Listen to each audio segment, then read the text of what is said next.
नमस्कार, मी Ujjwala. शौर्यस cloud kitchen मध्ये मी तुमचं मनापासून खूप खूप स्वागत करत आहे.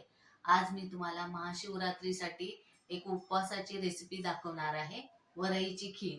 चला तर मग रेसिपीला सुरुवात करूया.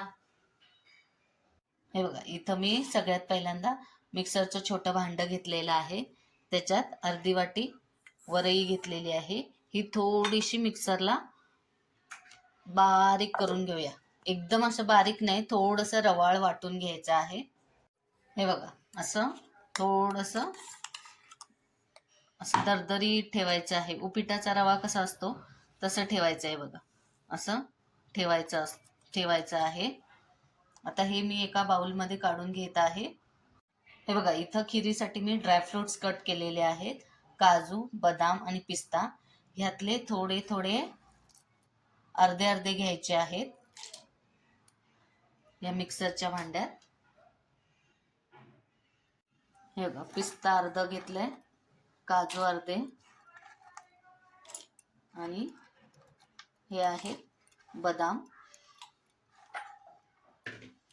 आणि ह्याच्यात थोडंसं ओलं खोबरं आहे. हे थोडंसं घेतलेलं आहे मी. हे मी भाजून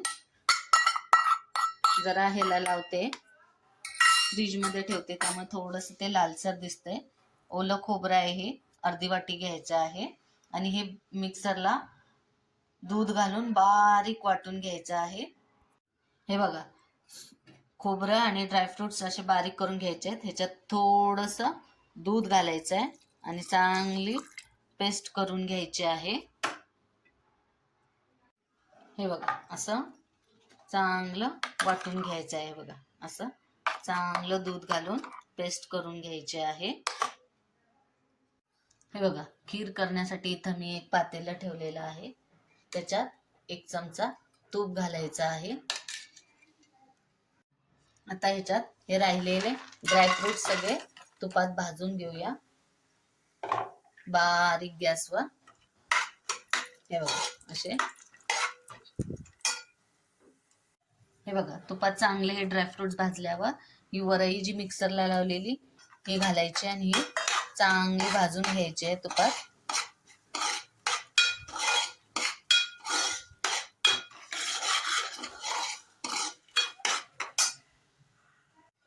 हे बघा, तुपात वरई चांगली भाजल्यावर थोडेसे मनुके भाजून घ्यायचे आहे. ते आधी टाकले की लगेच करपतात, म्हणून नंतर टाकायचे. हे पण आता भाजून घ्यायचे आहे. हे बघा, आता हे मनुके, वरई, सगळं ड्रायफ्रूट सगळं चांगलं तुपात भाजून घेतल्यावर ही जी पेस्ट केलेली आहे खोबरं आणि ड्रायफ्रूटची, ही घालायची आहे. हे बघा, ही अशी चांगली परतून घ्यायची आहे. याने ना असं खिरीला क्रीमी टेक्स्चर येतं, रबडी सारखं, म्हणून हे असं चांगलं परतून घ्यायचं आहे.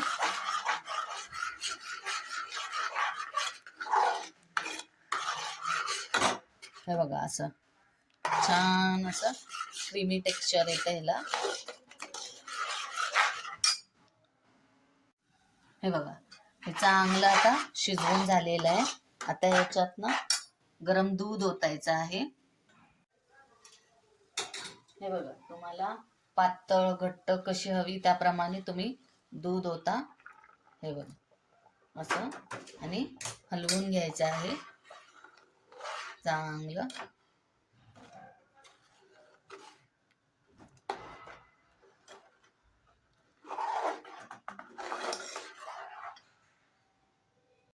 हे बघा, दूध मिक्स केल्यावर अशी छान अशी रबडी सारखी खीर हे अशी झालेली आहे.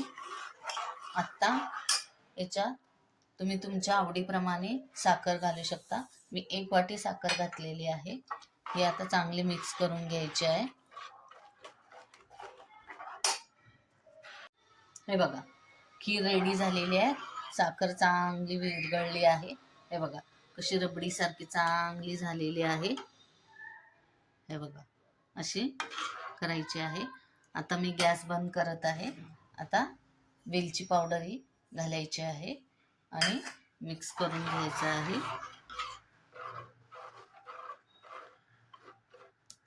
हे बघा कशी रबडी सारखी चांगली मस्त अशी घट्ट पोटभरीचा प्रकार झाला हा उपवासाच्या दिवशी.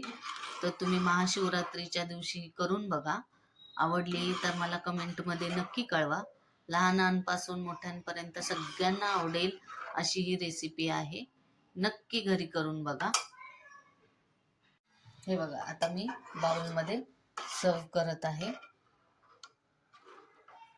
हे बघा कशी रबडी सारखी छान अशी झालेली आहे.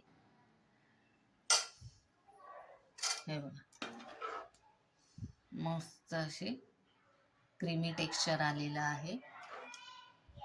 हे बघा, हे बघा अशी, हे बघा किती छान असं टेक्स्चर आलेलं आहे. तुम्ही हे घरी करून बघा. आवडली तर मला कमेंटमध्ये नक्की कळवा. तर कशी वाटली तुम्हाला माझी वरईची खिरीची रेसिपी? आवडली असेल तर घरी करून बघा आणि मला कमेंटमध्ये नक्की कळवा. हा व्हिडिओ आवडला असेल तर लाईक, शेअर आणि सबस्क्राईब करायला विसरू नका. हा व्हिडिओ शेवटपर्यंत बघितल्याबद्दल मनापासून खूप खूप धन्यवाद. असाच आशीर्वाद माझ्या शौर्यस क्लाउड किचनला राहू दे. मी नवनवीन रेसिपीज घेऊन येत जाईल, तर नेहमी विजिट द्या माझ्या शौर्यस क्लाउड किचनला. हा व्हिडिओ आवडला असेल तर लाईक, शेअर आणि सबस्क्राईब करायला विसरू नका. धन्यवाद.